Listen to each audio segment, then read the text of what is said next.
নমস্কার দর্শক বন্ধু, আমি জ্যোতিষ সম্রাট শ্রী শক্তি।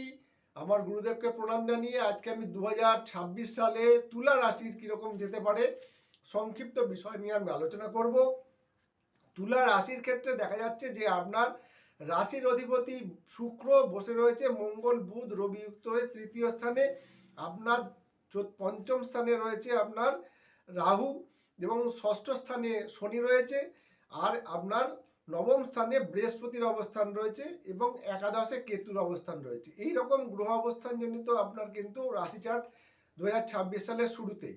এবারে দেখা যাচ্ছে যেহেতু আপনার রাশিপতি শুক্র আপনার বুধ মঙ্গল এবং রবি গ্রহ যুক্ত হয়ে বসে রয়েছে, আপনাকে কিন্তু একটু মাথা গরম প্রবণতা হবে। এই মাথা গরমটাকে কিন্তু আপনাকে একটু ওভারকাম করার চেষ্টা করতে হবে।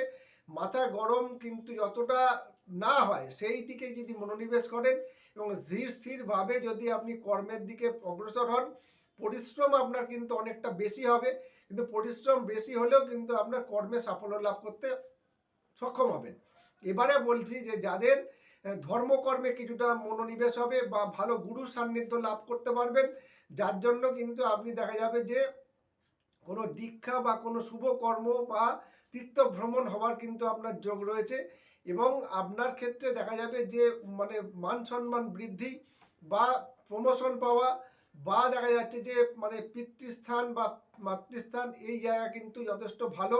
যাদের দেখা যাচ্ছে যে ধর্মকর্মে যাদের মন আছে বা ধার্মিক যাদের ব্যক্তি, তাদের কিন্তু মানে এই বছরটাই কিন্তু একটু প্রথমের দিকে অন্তত মে জুন মাস পর্যন্ত কিন্তু আপনার দেখা যাবে যে ধর্মকর্মে বা ধর্মমূলক বিষয়ে কিন্তু আপনি অগ্রসর হবেন বা দেবত্ব স্থানে কিন্তু আপনার দর্শনের লাভের যোগ রয়েছে।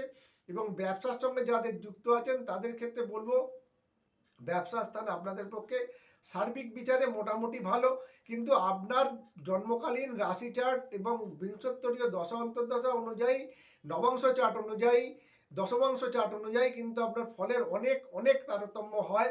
কাজেই খালি চন্দ্রের ওপরে বিচার করে আমরা যে রাশিফলটা বলি সেটা কিন্তু সংক্ষিপ্ত রাশিফল, সবার সঙ্গে নাও মিলতে পারে। যাদের কিন্তু পুঙ্খানুপুঙ্খ বিচার করার দরকার আছে বা বিচার করবেন বলে আপনাদের মনের আশা আছে, তারা কিন্তু কোনো ভালো জ্যোতিষী শরণাপন্ন হতে পারেন। আমার সঙ্গে যোগাযোগ করতে পারেন। আমার ফোন নাম্বার 9831434774। অনলাইন এবং অফলাইন দুভাবেই আমি বিচার করে থাকি।